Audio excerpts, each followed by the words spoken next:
Look, I need to talk to someone from Japan and be like, what is it with you and incest, bro? Like, actually, for the rest of my Going to life. defend the incest writing on SAO for 1 second.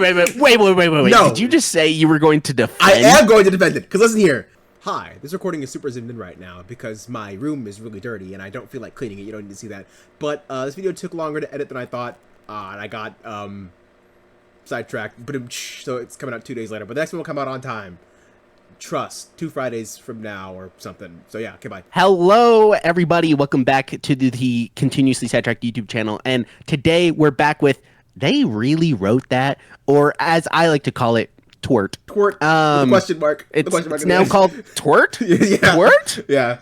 We were shop marking names in the last one, but secretly I put a third one in there, and that one won overwhelmingly. Twert? So it's Twert now. We're here at it. All right, but we watched Alfheim to just continue on our SAO track and discover, was SAO really all that? If you don't mind, I'd like to start off a little bit first on what we're talking about today, because there's a lot that I think is really interesting about this arc, and there's a lot that I really enjoy.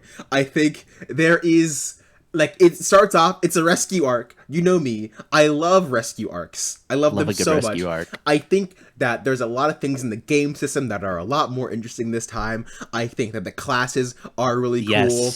I think that the magic is really cool. The magic is cool. The divided races. Yes. Very interesting. I think the flight is really cool. There's a lot of some of my favorite moments in the entire first season that I forgot about because I haven't rewatched this are in this second half, and it's just so cool. Like fights we'll talk about later that, like, I found myself like being like, dang, I'm surprised. Like, as a follow-up to SAO, the first season, this is probably one of the best things that you could hope for. Even though I really want more of the first thing, this is probably the best thing you could hope for. But then I have a note here that just says, this game is fucking stupid. And I hate the plot of this game so much. Yeah, it's not good. It's not good at all. It doesn't make any sense. It makes no sense. Every time they talked about the story of this game, I was like, what? This feels like the plot of a Roblox lobby. Dude, well, and so it's like whichever race bands together to be able to make it to the top of the tree and see the king will be able to fly infinitely. No. And it's like, wait. So you're telling me that like five goated people from one race can just storm through, make it, and then everyone else in the entire race gets to be able to fly infinitely, even if you did jack shiz? Oh, literally. Like, and you know what though? That's typically how the bullshit goes. You feel me? Especially the part where Kirito actually does go through, and then it's been amped up the entire arc, and like these raiding parties they've gone through, and Kirito's going through. I'm like, this looks pretty easy actually. I mean, it gets obviously not easy. No, I want to talk about that. I disagree, because here's the thing. We're talking about this right now. If he had just used the smoke illusion spell that he had used in the Eugene fight, he would have gotten through the first time. I guarantee you would have gotten through. I don't know. It's hard to say because we don't really know what these sentry things can do. I think it's a very interesting concept of it's just like sheer numbers. Yeah. Like it's just an absolute swarm of like mid-tier enemies that like you can take out in one hit. Kirito does that multiple times. Yeah. But it's just like, I think of Mother's Basement, he talks about how like this arc is too easy for Kirito. He just goes through it and he has practically no issues at all. Yes. And one of my retorts to that is, one, he's a god gamer. He's kind of cracked. Two, he spent 2 years of his life fighting in a VR MMO. And he got the stats. You got it. And he was the GOAT in said game. Starts to go more all out. He gets a little bit more reckless because he knows that he's not going to actually die if he loses. Yeah. And so this is his, like, when he loses, he has that moment. He's like, dang, I really thought I could just like do this because I'm a god gamer and I'm not like worried about dying, and like it's like this little moment of reflection, and I like that. Honestly, and then afterwards he gets more help and other people come, and because Kirito's good at making connections with people, dude, eventually it happens. I actually have a really big problem with Kirito dying. Really? I have a Interesting. because at the beginning, and this is what I thought, because I haven't watched this in a long time, so I was like, a lot of this was like refreshing my memory on it. So when it first started, there was a little bit of hints of like, oh, Kirito has PTSD from SAO. I wonder how that's going to come into play in this arc. The answer is not at all. I figure, right, if he's in the middle of the game and he sees that you died screen, he should have a panic attack. He should have a freaking panic attack. I agree. Actually, I would 100% agree. This game's only been out for a year. It has the same leveling system as SAO, and he was in SAO for 2 years, so he has an extra year of stats on the people who played this game since day one. So of course he's gonna be the strongest guy in the game. Speaking of which, strongest guy in the game, Kirito versus Eugene is one of the best fights in the entire series. Dude, yes, bro. I don't want to hear anything about it. The salamander guy, right? Yes, it's the salamander guy. Dude, when Kirito is like fighting that salamander, Eugene, the demon sword Graham that can phase shift. Yes. That's freaking sick, dude. So that is so freaking gangster, bro. Cool. Oh my gosh, it's so cool. It is. It's so cool when he uses that spell, that smoke spell, and then he's like, and then he goes up to Leaf and he's like, I'm gonna borrow this for a second. I'm like, I'm like, no way, he's gonna do it, dude. And then he goes for the, and then he phases through the first sword, and then he gets it with the second sword. It's so sick. Oh my, it's so good. It's so good, bro. Like actually great. Like actually really, really cool moment. Great fight scene. I was like, back to the negatives, because there's a lot of them. Like you were saying, they don't know, but they heard his name. Everybody heard his name. They should all know immediately, including Suguha, who this is. Everybody should know. 100%. 100%. Like, oh, your name's Kirito? That's interesting. Yeah, it is interesting, because he's the most famous person probably in the world. They're like, oh, okay, Kirito, word. You're telling me you don't know your brother's gamer tag? Your brother who you know for a fact cleared the game, and everybody else knows? No, I'm sorry. That's nonsense. I agree 100%. I don't think it makes sense that Suguha doesn't make the connection that Kirito is her brother. She should make the connection immediately. At Suguha. I just gotta say. Why? I need to talk to someone from Japan and be like, what is it with you and incest, bro? Like, actually, if I found out that one of my sisters wasn't biologically my sister, I don't care. They're still my stupid sisters. Literally. Like, they're like, no, I've grown up knowing them as my sisters, as my siblings. The fact that they're not like blood related to me anymore isn't gonna change the fact that like I still see them as my sisters. There's nothing else I can see them as for the rest of my life. I'm going to defend the incest writing on SAO for 1 second. Wait. No. Did you just say you were going to defend? I am going to defend it, because listen here. You said that if you grew up like this, nothing would change in your mind. But here's the thing. She said she was lying to herself about it the entire time. So it's not like her mind changed. She's like, oh, I can do this now. She was thinking that the entire time.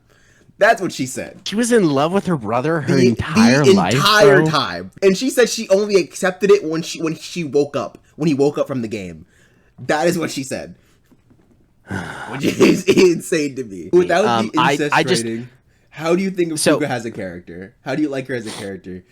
Without the incest writing, I think she's actually all right. Yeah. I actually really like the moment where she is like, I was so conflicted at first. I hated VR MMO games, and I thought I would never go in one because it took my brother away from me. Yeah.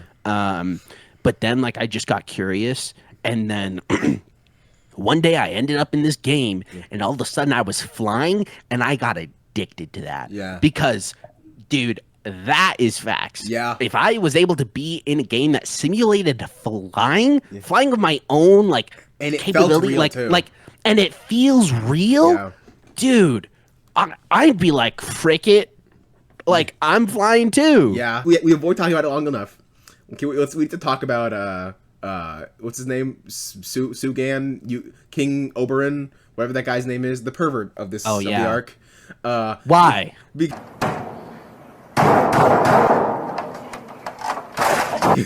He Again, like, why? I understand you're like, oh, he needs to be evil, but like, brother. I have a note here about his introduction that's just like, oh, this guy's nice, and then after that it says, never mind, this guy is immediately super creepy.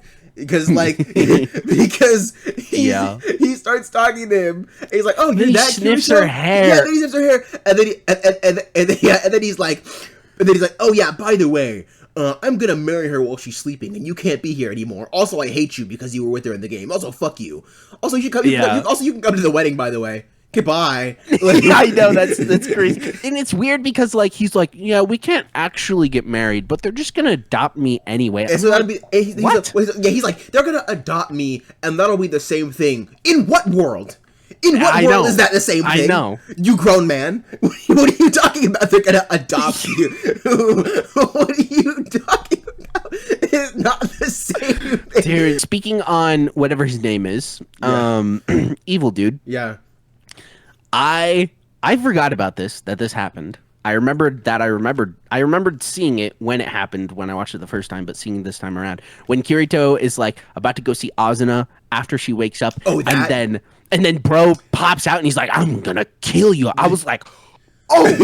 Yeah. I was like, "Oh snap." I was not expecting this. No, I forgot about this. No, I fully remember that. I love that part. Yeah, great part. I love that he's like you can see his like scars from like the pain absorption thing. Yeah. Super cool. Yeah. Since we're talking about this part, the two final battles, I have here written down 4 lines that Kirito says that made me go, "Oh my god, he's goated." And they're all in this 2-episode sequence. At first, he says, "You're nothing but a king of thieves sitting alone on your stolen throne." I was like, "Oh shit!" That's really good. After that, he says, "The king of thieves versus the gilded hero," and he's referring to himself as the gilded hero, which is goated. I'm gonna skip the next one because that one's my favorite. The one he says he's in the parking lot. He says, when he picks up the knife, he says, "Such a weak weapon, too light, no reach, and it's all I'm gonna need to kill you." I was like, yes, bro. Yes, bro. So good. So good. That was a hard line. It was so hard. But my absolute favorite that he says, when he points the sword after him after he gives him Excalibur, he flinches, then he goes, "Did you just flinch?"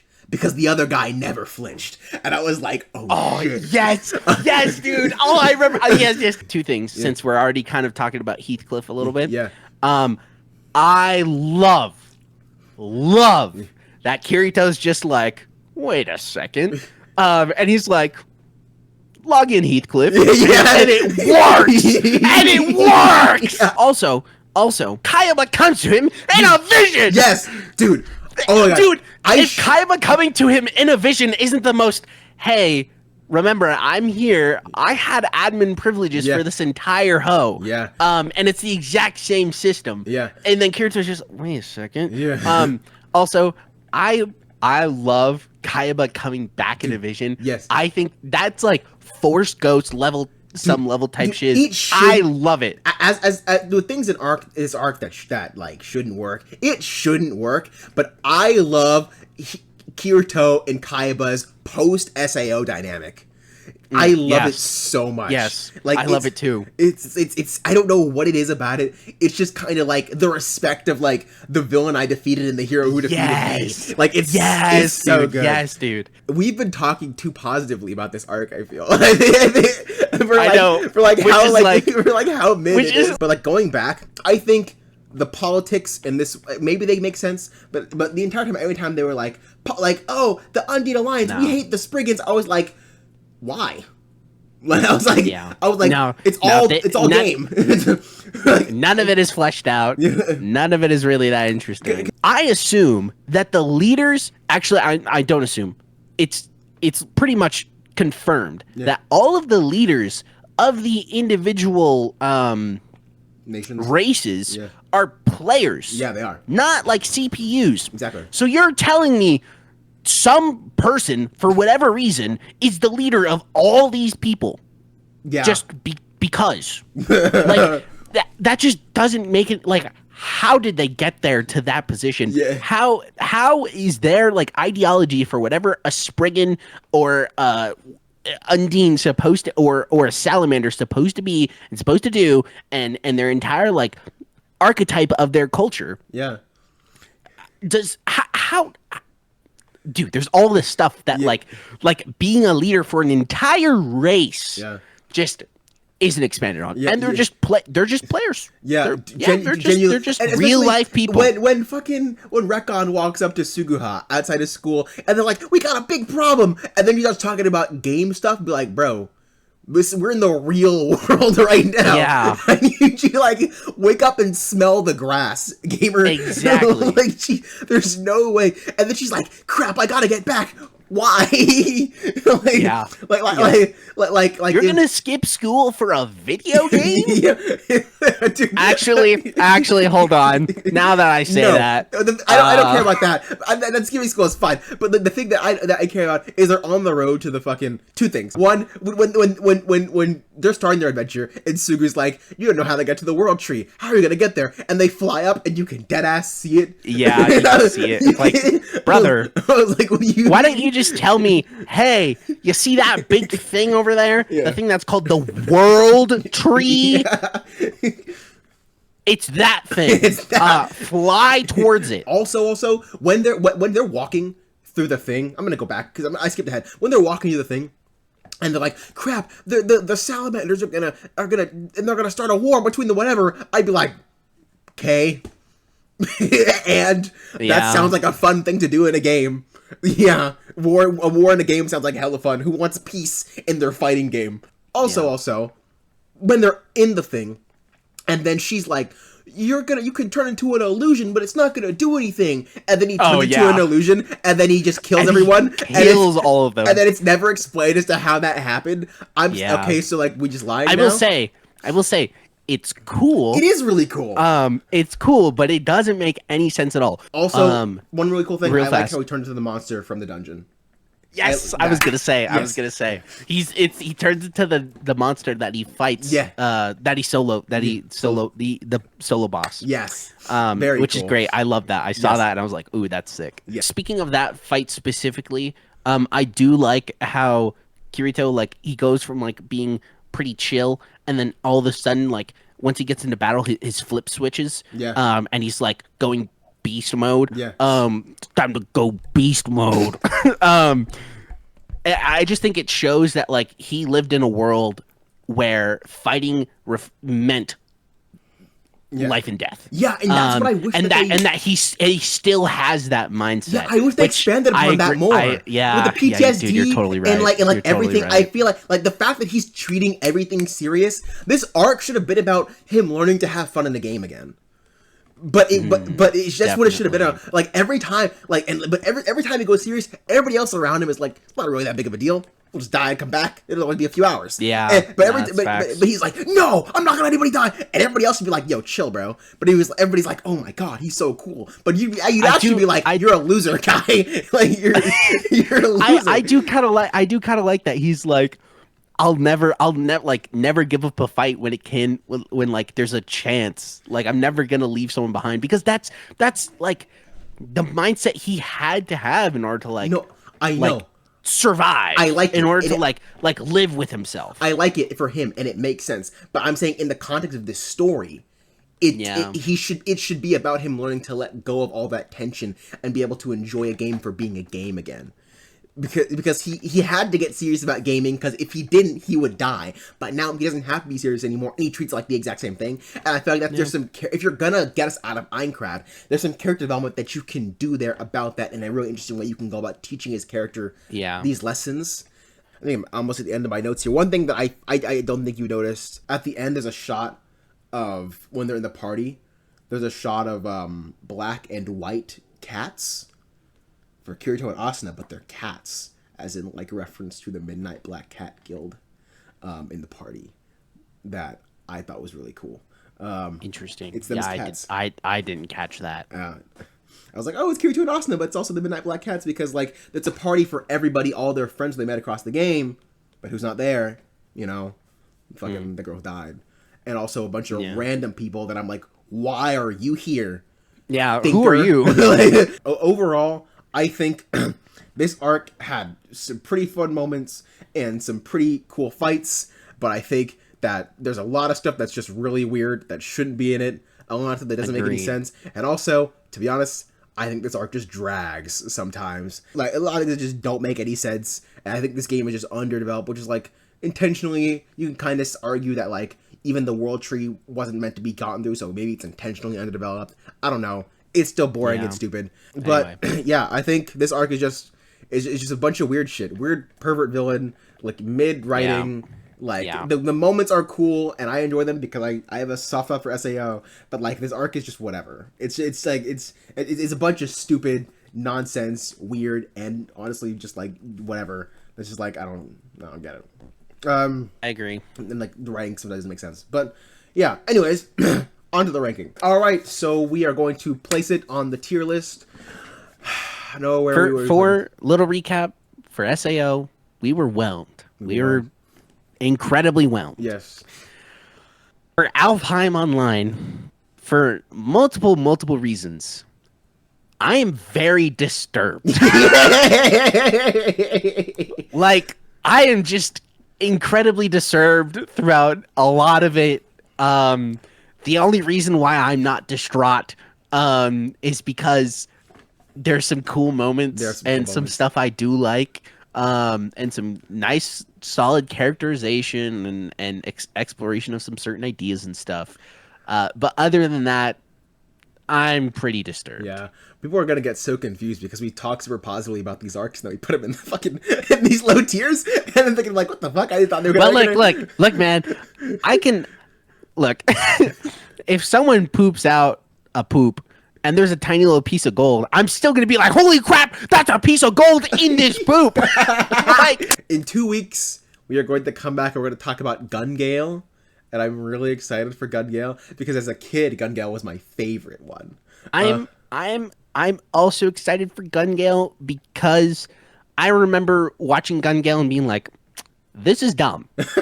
Where's Kirito and Asuna? No. Like, that's all I want right now. No. And so I thought Sinon was stupid. I actually love Sinon. Oh, really? I do. Oh boy. I don't know. I'm interested in being like, am I gonna like this more than I liked it? Because I liked Alfheim more than I liked Alfheim more on the second watch than I did on the first. Yeah. So am I gonna like Gun Gale Online more than I liked it the first time that I did? Yeah, so come back in 2 weeks, see how we rank SAO2 Gun Gale Online. But yeah, so thank you all for watching. Leave your thoughts on SAO Alfheim. Did you like Alfheim? Do you not like Alfheim? Do you think Suguha is weird, or do you think she makes perfect sense and she does what we all would do in that exact position? Let us know in the comments down below. If she be very careful with what you say, because we will find you and we will put you on blast. Until next time, end the video.